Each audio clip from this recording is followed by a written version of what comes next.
Hello guys, welcome to wrist education. मैं ज़रीन आफरीन।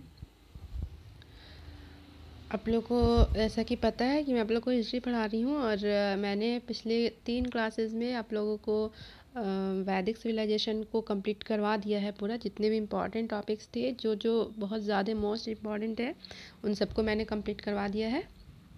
तो आज हम वही वैदिक सिविलाइजेशन से रिलेटेड ही कुछ क्वेश्चंस देखेंगे, ठीक है, जो कि कुछ प्रीवियस क्वेश्चन है, कुछ आपके PYQ है और कुछ क्वेश्चन इम्पॉर्टेंट क्वेश्चन है,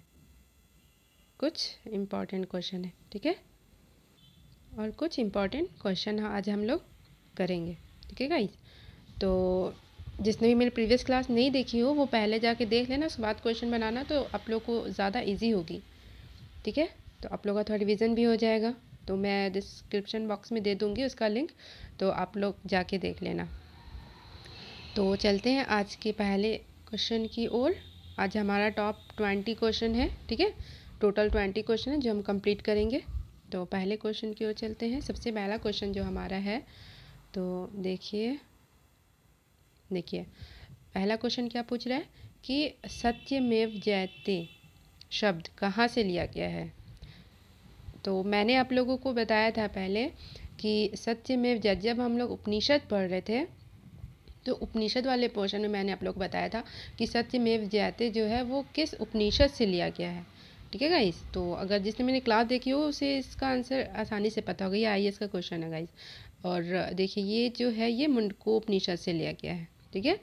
ये मनुस्मृति नहीं है, भगवत गीता भी नहीं है, ऋग्वेद से तो खैर नहीं है। ऋग्वेद में तो कर्म का ये देवताओं और ऋचाओं के बारे में दिया गया है, ठीक है।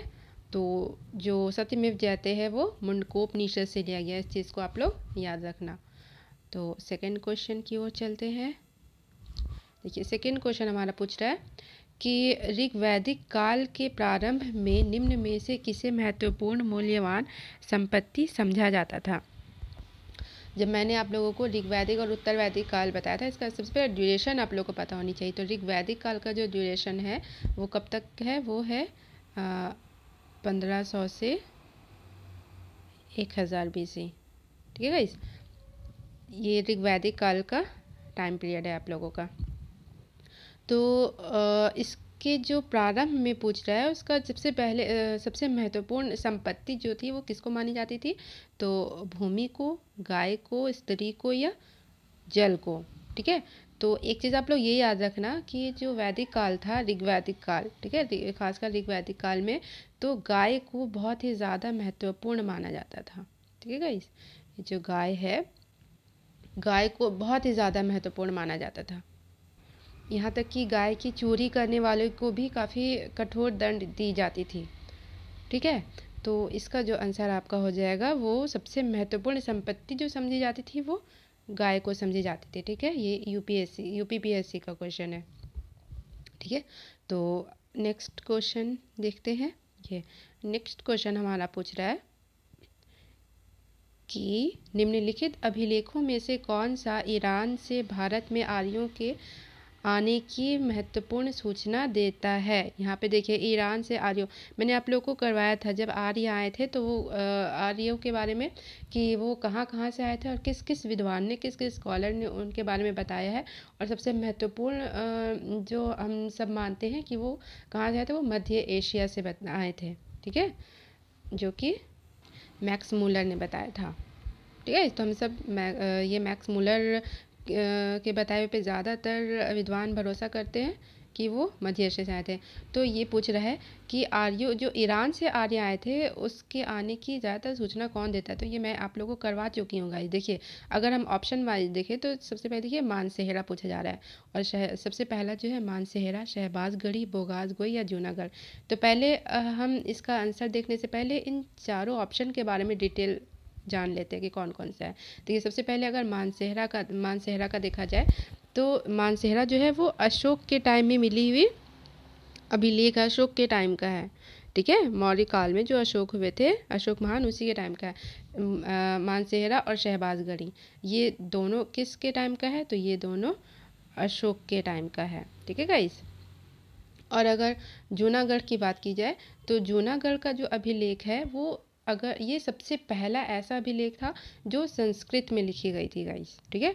और ये जो है ये रुद्र दामन का है, रुद्र दामन, ठीक है, रुद्र दामन का है। तो ये तीनों तो होगा नहीं।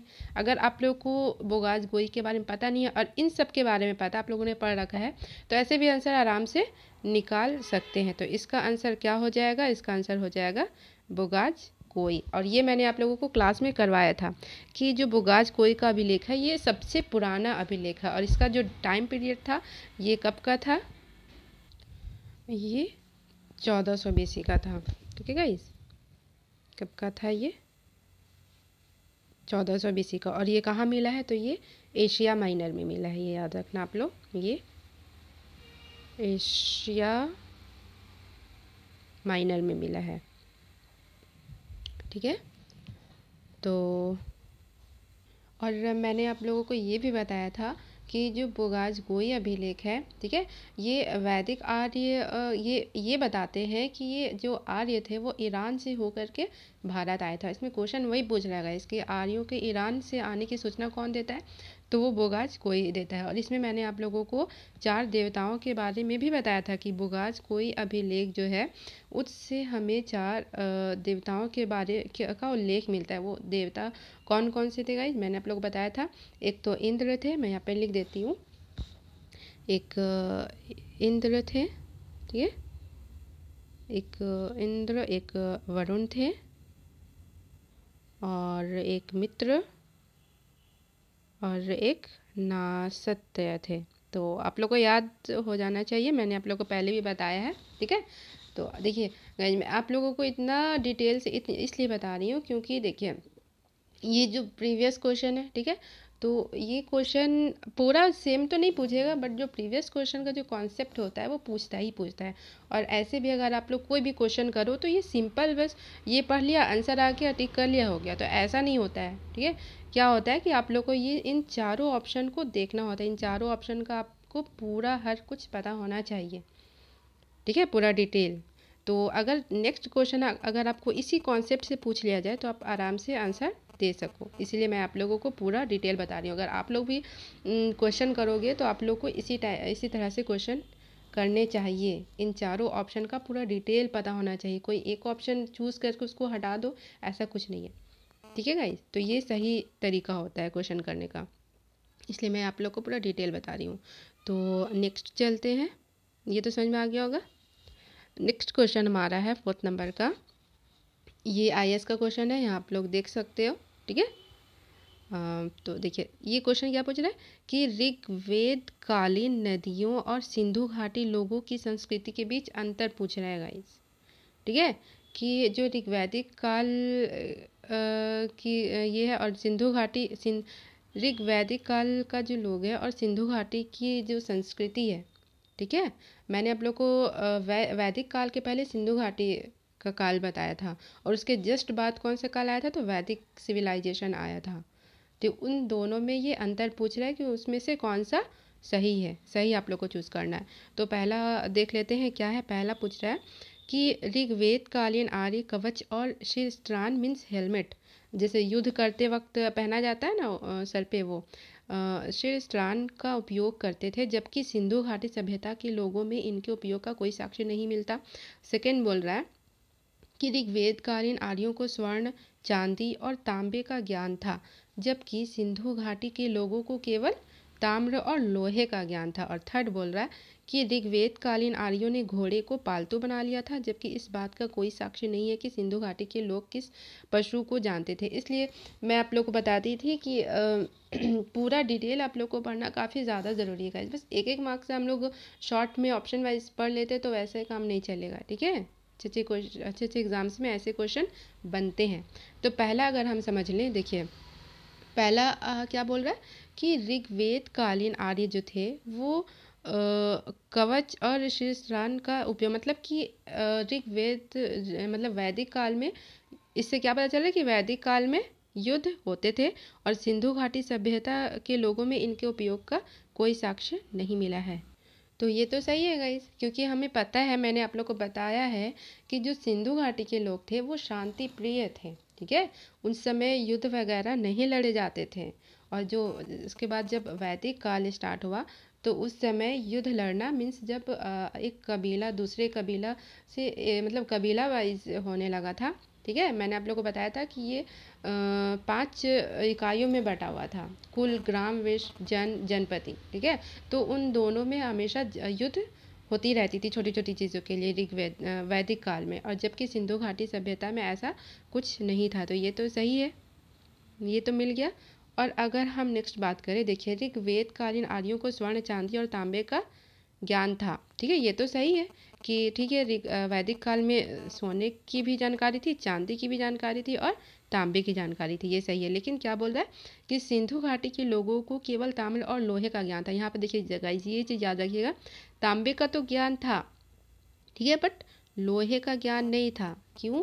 क्योंकि लोहे का जो सबसे पहला साक्ष्य मिला है वो अतरंजी यूपी के अतरंजी खेड़ा में मिला है। कब मिला है?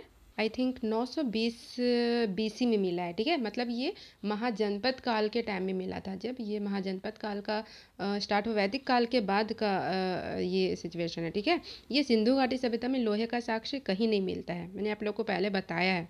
ठीक है, तो ये तो रॉन्ग हो गया यहीं से, बाकी सारा ठीक है। ये जो लोहा है इसे ही हमें एक बार ध्यान दे के पढ़ना था, तो रॉन्ग। या नेक्स्ट देखते हैं, बोल रहा है कि ऋग्वेद कालीन आर्यों ने घोड़े को पालतू बना लिया। ठीक है, ये तो सही है, क्योंकि हम लोग देखते हैं कि आर्य जो आए थे उनका सबसे पालतू पशु जो था वो जो आए थे वो घोड़े में ही सवार होकर के आए थे, उनका पालतू पशु भी घोड़ा था। तो ये तो सही है। ठीक है, जबकि इस बात का कोई साक्ष्य नहीं है कि सिंधु घाटी के लोग किस पशु को इस पशु को जानते थे, मीन्स घोड़े को जानते थे।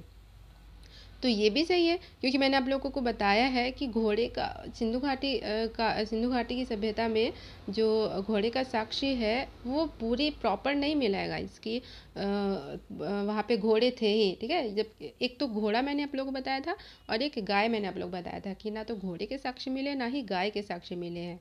और क्या का साक्ष्य मिला था? एक पशुपति की मूर्ति का हमने पढ़ा था, कि पशुपति की मूर्ति के चारों ओर एक हाथी, गैंडा, भैंस, ठीक है, 2 मुर्ग, ये सारे दिखाई देते हैं। हाथी का भी कपाल मिला है, ठीक है, बट घोड़े का साक्ष्य नहीं मिलता है।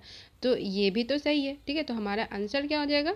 1 और 3। तो देखिए 1 और 3 कहाँ पे है, आप लोग देख सकते हो, ये हो गया बी वाला आंसर। तो ये सही हो जाएगा। ठीक है गाइस, तो हम लोग नेक्स्ट क्वेश्चन चलते हैं। आई होप आप लोग को समझ में आया होगा।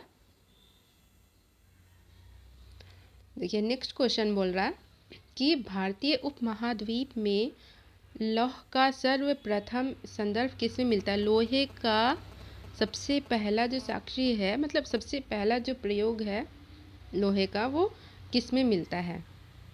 ये शायद मैंने आप लोग को नहीं करवाया, बट इसमें आप लोग देख लो कि जो लोहे का जो सबसे पहले साहित्य में जो मिलता है, साक्ष्य मिलता है, वो यजुर्वेद में मिलता है। ठीक है, इसको याद रखना आप लोग।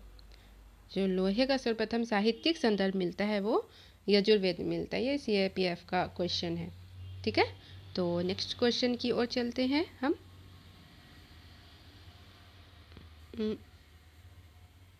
5 था ना, 6 क्वेश्चन।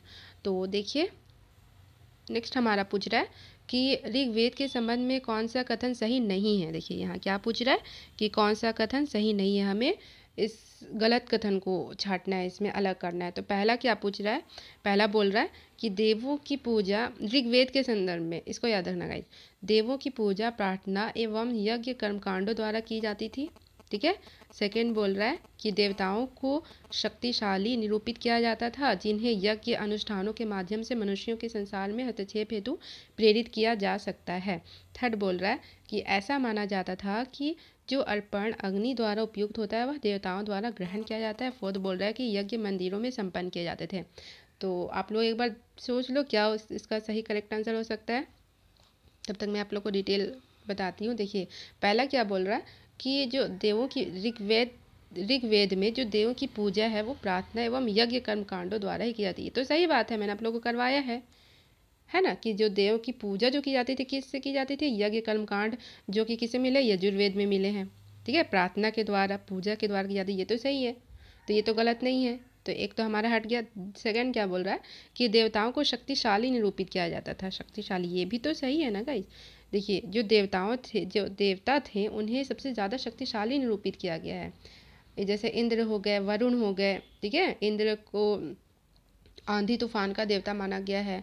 तो सबसे शक्तिशाली किया गया, जिन्हें यज्ञ अनुष्ठानों के माध्यम से मनुष्यों के संसार में हस्तक्षेप हेतु प्रेरित किया जा सकता है। ये भी गाइस बिल्कुल सही है। थर्ड देखते हैं कि ऐसा माना जाता है कि देखिए क्या माना जाता था कि जो अर्पण अग्नि द्वारा उपयुक्त होता है वह देवताओं द्वारा ग्रहण किया जाता है। ये भी सही है गाइस। क्या होता था कि जो यज्ञ में जो आग को अर्पण किया जाता था वो क्या ऐसा माना जाता था कि वो देवताओं द्वारा ग्रहण किया जाता है, देवताओं द्वारा उसे स्वीकार किया जाता है। ये भी सही है। बट अगर हम नेक्स्ट देखें, देखिए लास्ट का क्या बोल रहा है कि यज्ञ जो है मंदिरों में संपन्न किए जाते थे। ऐसा मैंने आप लोगों को कुछ नहीं बताया गाइस। जो यज्ञ थे वो मंदिरों में, जरूरी नहीं कि वो केवल मंदिरों में ही जाके संपन्न किए जाते थे। यज्ञ जो होते थे वो घर में भी, जिसके घर में कुछ प्रोग्राम है, फंक्शन है, उसके घर में भी संपन्न किए जाते थे। जहाँ पे कुछ प्रॉब्लम वहाँ भी होते थे, और हो सकता है मंदिरों में, लेकिन यहाँ पे केवल बोल रहा है कि मंदिरों में ही संपन्न किया जाता है, ऐसा कुछ नहीं है। ठीक है, तो इसका आंसर क्या हो जाएगा? डी हो जाएगा। क्यों? क्योंकि ये गलत कथन है, ये गलत हमें छांटना था, तो इसका आंसर हो जाएगा डी। ठीक है, तो नेक्स्ट क्वेश्चन की ओर चलते हैं हम।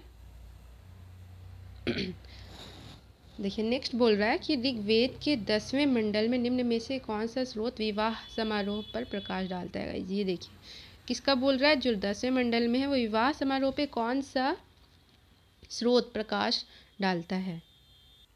तो क्या ऑप्शन में देख लीजिए। सबसे पहले बोला है सूर्य सूक्त, पुरुष सूक्त, दान स्तुति, ओर्ण स्तुति, ऊर्ण सूत्र। ठीक है, तो अगर हम देखिए, मैंने आप लोगों को जो करवाया पहले मैं उसको बताती हूँ। तो सबसे पहला जो पुरुष सूक्त, तो पुरुष सूक्त से हमें क्या चीज़ की जानकारी मिलती है गाइस? जो पुरुष सूक्त है इससे हमें जो 4 वर्ण थे, ठीक है, जैसा कि मैंने आप लोगों को बताया था कि ऋग्वेद के 10वें मंडल के पुरुष सूक्त में हमें 4 वर्णों के बारे में पता चलता है। ऐसा माना गया है कि एक जो विराट पुरुष थे उनके सर से ब्राह्मण, भुजा से क्षत्रिय, जंघा से वैश्य और पैरों से शूद्र की उत्पत्ति हुई। तो ये चीज़ किस में है? तो ये पुरुष सूक्त में। विवाह का तो इसमें है नहीं, तो ये तो हट गया। ठीक है, दान स्तुति जो हो गया ये इसमें दान से रिलेटेड बात की, विवाह से रिलेटेड। ऊर्ण सूत्र से भी नहीं है, तो इसका आंसर क्या हो जाएगा? इसका आंसर जो है वो सूर्य सूक्त है। ठीक है, इसको याद रखना कि ऋग्वेद के 10वें मंडल में जो है वो सूर्य सूक्त से विवाह समारोह पर प्रकाश पड़ता है, विवाह समारोह के बारे में जानकारी मिलती है। ठीक है, और नेक्स्ट क्वेश्चन चलते हैं। देखिए नेक्स्ट बोल रहा है कि ऋग्वेद में कई परिच्छेदों में प्रयुक्त अघन्य शब्द, देखिए अघन्य शब्द संदर्भित है। अघन्य किसको कहा जाता था? देखिए जो अघन्य है वो किसके लिए यूज़ होता था? तो ये तो एक ऑप्शन में देखिए, सबसे पहला तो पुजारी दे रहा है, स्त्री दे रहा है, गाय और ब्राह्मण। ब्राह्मण के लिए तो यूज़ होता नहीं था। ठीक है, ये तो होगा ही नहीं, ब्राह्मण के लिए कभी यूज़ नहीं होगा घनिया, और पुजारी के लिए भी नहीं। ठीक है, स्त्री के लिए तो स्त्री के लिए भी नहीं होता था। ठीक है, ये जो अघन्य शब्द है ये हमें गाय के लिए यूज़ मिलता है गाइस। इसको याद रखना आप लोग कि ऋग्वेद में गाय के लिए कौन सा शब्द प्रयुक्त हुआ है, तो वो अघन्य शब्द। कौन सा शब्द? वो अघन्य शब्द प्रयुक्त हुआ है, इसको आप लोग याद रखना। ठीक है, तो नेक्स्ट क्वेश्चन चलते हैं कि नेक्स्ट क्वेश्चन बोल रहा है कि देखिए ये सारा ये बाकी का जो क्वेश्चन है वो एसएससी और रेलवे से रिलेटेड है।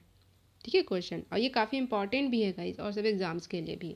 देखिए इसमें बोल रहा है कि ऋग्वेद का कौन सा मंडल पूर्णतः सोम को संदर्भित है। मैंने आप लोगों को बताया है कि सोम का उल्लेख किस मंडल में मिलता है। जिसने मैंने क्लासेस की होगी उसको पता होगा गाइस।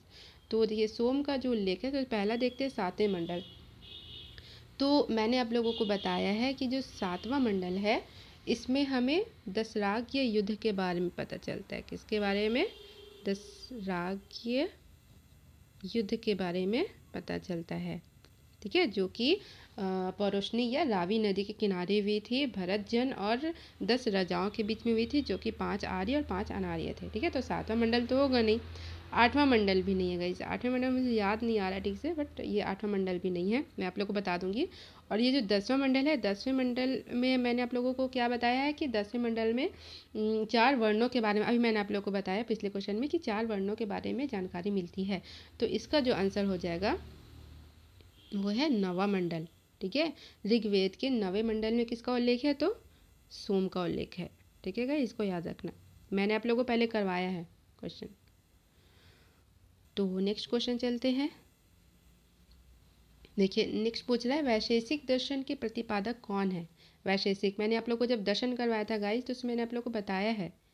ठीक है, एक चार्ट में मैंने आप लोग को बताया था कि लाइन से योग का कौन है, वैशेषिक का कौन है। ठीक है, तो आप लोग याद रखना, वैशेषिक का अगर देखें तो वैशेषिक का है उलूक या कणाद। ठीक है, आप लोग चार्ट में देख सकते हो, है ना।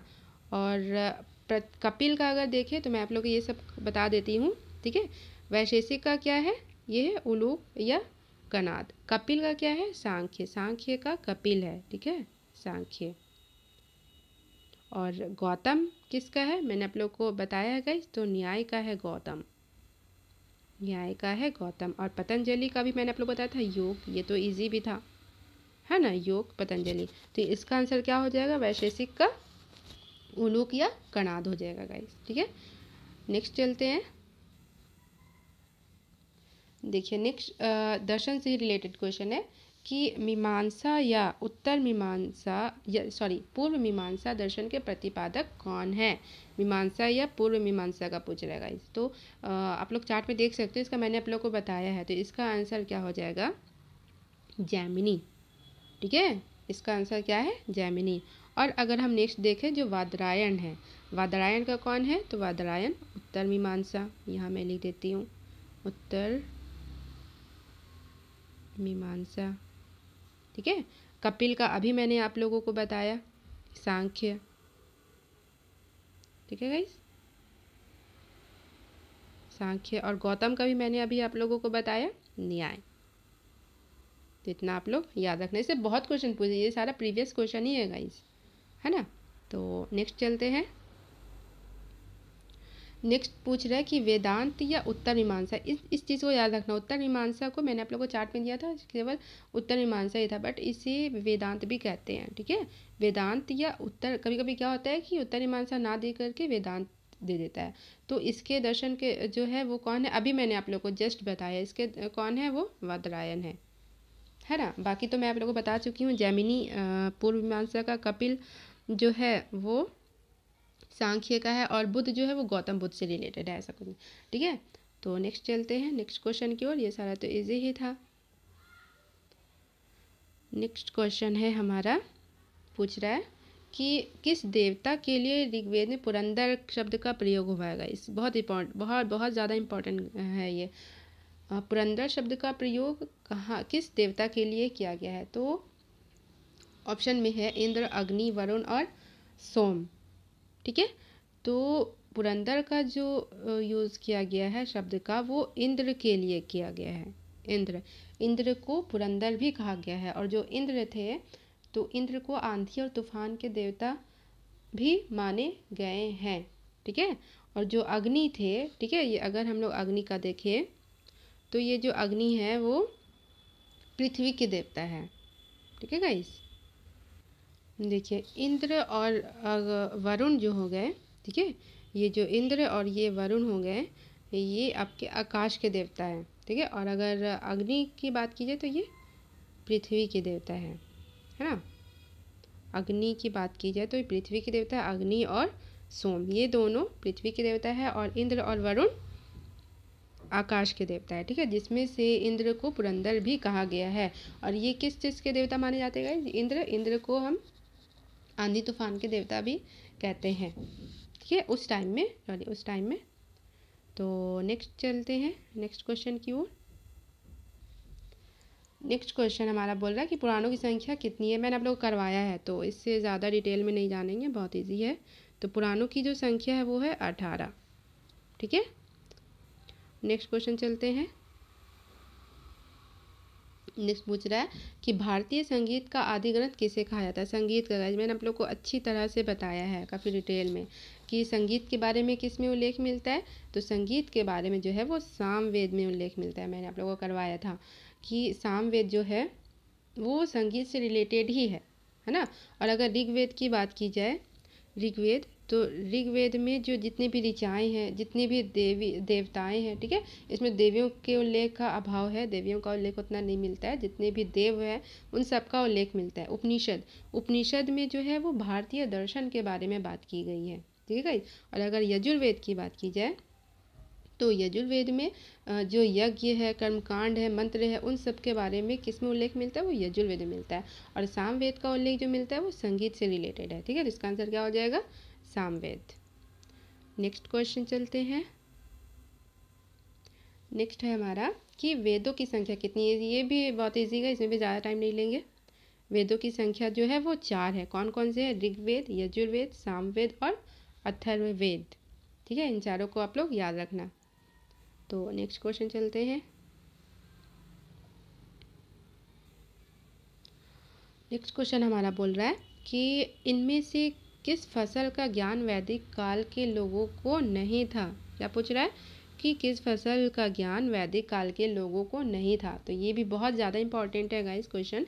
तो पहला अगर देखें, जौ, गेहूँ, चावल और तंबाकू। देखिए तो हम लोग देखते हैं जो जौ था और गेहूँ था, ये जौ जो था ये तो सिंधु घाटी सभ्यता से ही चली आ रही है गाइस। सबसे सिंधु घाटी सभ्यता में सबसे महत्वपूर्ण फसल जो थी वो जौ ही थी। लेकिन वैदिक काल में आते आते गेहूँ और जौ भी, ये गेहूँ और जौ का भी ज्ञान लोगों को होने लगा, ठीक है। जौ, गेहूँ और चावल का भी ज्ञान वैदिक काल में लोगों को था। बट अगर हम तंबाकू का देखें गाइस, तो तंबाकू का ज्ञान उन्हें नहीं था। क्यों, इसका रीज़न ये है, इसका वजह ये है क्योंकि तंबाकू जो था वो भारत में मतलब जितने भी शासक हुए हैं, देखा जाए दिल्ली सल्तनत तक देखा जाए तो उस टाइम तक भी तंबाकू यहाँ पे नहीं आया था गाइस। लेकिन जब ईस्ट इंडिया कंपनी भारत आई थी, ठीक है, देखिए ईस्ट इंडिया कंपनी अंग्रेज़ों की, ईस्ट इंडिया कंपनी, जब ईस्ट इंडिया कंपनी भारत आई थी, ठीक है, नहीं पुर्तगाल, सॉरी पुर्तगाल, ईस्ट इंडिया कंपनी नहीं, जब पुर्तगाली भारत आए थे, पुर्तगाली, तो वो अपने साथ तंबाकू लेकर के आए थे, है ना गाइस। अगर हम देखें तो सबसे पहले जो भारत में विदेशियों का जो आगमन हुआ है, सबसे पहले अगर देखें तो सबसे पहले पुर्तगालियों का ही आगमन हुआ है, पुर्तगाली, है ना। तो पुर्तगाली जब भारत में आए थे तो वो अपने साथ तंबाकू लेकर के आए थे। और अगर पुर्तगालियों का देखा जाए तो सबसे पहला जो भारत की खोज करी थी, थोड़ा सा मैं आप लोग को बता देती हूँ, तो वो 1498 में वास्को डिगामा ने करी थी, है ना। 1498 में किसने करी थी, वास्को डिगामा ने। जब हम लोग मॉडर्न हिस्ट्री पढ़ेंगे, डिगामा, जब हम लोग मॉडर्न हिस्ट्री पढ़ेंगे तो मैं आप लोग को ये सारा डिटेल से करवाऊंगी, है ना। तो सबसे पहले अगर आया है इंडिया में विदेशियों का जो आगमन हुआ है तो सबसे पहले पुर्तगालियों का हुआ है, ठीक है गाइस। अगर नेक्स्ट देखते हैं तो पुर्तगाली जो आए थे वो अपने साथ तंबाकू लेकर के आए थे। तो तंबाकू का उपयोग तो वैदिक काल में था नहीं, तो इसका आंसर क्या हो जाएगा, तंबाकू। और पुर्तगीज़ के बाद अगर देखा जाए तो डैनिश आए थे, ठीक है, जो डेन थे वो आए थे। उसके बाद इंग्लिश, अंग्रेज जो थे वो डैनिश के बाद आए थे, है ना। और सबसे लास्ट में फ्रांसीस आए थे। ये भी क्वेश्चन काफ़ी बार पूछा था गाइस। इनका सीक्वेंस आपसे पूछ लेगा कि ये लाइन से ये कौन कौन से कब कब आए थे, इसका मतलब सीक्वेंस आप लोग को बताना है, तो ये भी याद रखना है ना। तो इसका एक ट्रिक भी है, मैं जब मॉडर्न करवाऊँगी तो उसे आपको सारे ट्रिक के साथ ही आप लोग को बताऊँगी ताकि याद करने में आप लोग को कोई भी परेशानी ना हो, है ना। तो ठीक है, ये नेक्स्ट क्वेश्चन हम चलते हैं। देखिए नेक्स्ट क्वेश्चन हमारा बोल रहा है कि पूर्व वैदिक या ऋग वैदिक संस्कृति का काल किसे माना जाता है। अभी मैंने आप लोगों को सबसे फर्स्ट क्वेश्चन में ही बताया था गाइस, है ना, कि ऋग वैदिक काल का जो पीरियड है वो कौन सा है, तो वो 1500 से 1000 BC है ना। ईसा पूर्व है, एडी मत समझना, ये ईसा पूर्व है, ठीक है। इसका तो ज़्यादा हार्ड नहीं है। तो नेक्स्ट क्वेश्चन हम चलते हैं। नेक्स्ट क्वेश्चन पूछ रहा है कि उत्तर वैदिक काल का अगर देखा जाए तो उत्तर वैदिक काल का देखिए, ऋग वैदिक काल का तो हो गया ये 1500 से 1000 BC। और उत्तर वैदिक काल का मैंने आप लोगों को जब वैदिक काल फर्स्ट में मैंने हम लोगों ने किया था तो उसमें मैंने आप लोगों को बताया था कि उत्तर वैदिक काल का जो टाइम पीरियड है वो है 1000 से 600 BC। ठीक है, तो यहाँ मैं आप लोग को लिख देती हूँ, ये जो 1500 से 1000 BC है ये ऋग वैदिक काल का पीरियड है। किसका है? ये ऋग वैदिक काल का पीरियड है। और ये जो 1000 से 600 BC है ये उत्तर वैदिक काल का पीरियड है। ठीक है, ये आप लोग को याद रखना है, ये भी क्वेश्चन काफ़ी बार पूछे जाते हैं। तो लास्ट क्वेश्चन हम देख लेते हैं। टोटल 20 क्वेश्चन मैं आप लोगों के लिए लाई थी। देखिए लास्ट क्वेश्चन जो पूछ रहा है वो है यजुर्वेद के पुरोहित कौन है। तो मैं आप लोगों को अच्छी तरह से बताई हूँ कि ऋग्वेद, यजुर्वेद, सामवेद और अथर्ववेद, इन चारों के पुरोहित कौन है। ठीक है, तो अगर यजुर आप लोगों ने याद किया होगा या तो देखा होगा मेरी क्लासेस को, आप लोग को पता होनी चाहिए कि जो यजुर्वेद है उसके पुरोहित कौन है। तो उसके पुरोहित है अध्वर्यु, है ना। और जो होत्र है,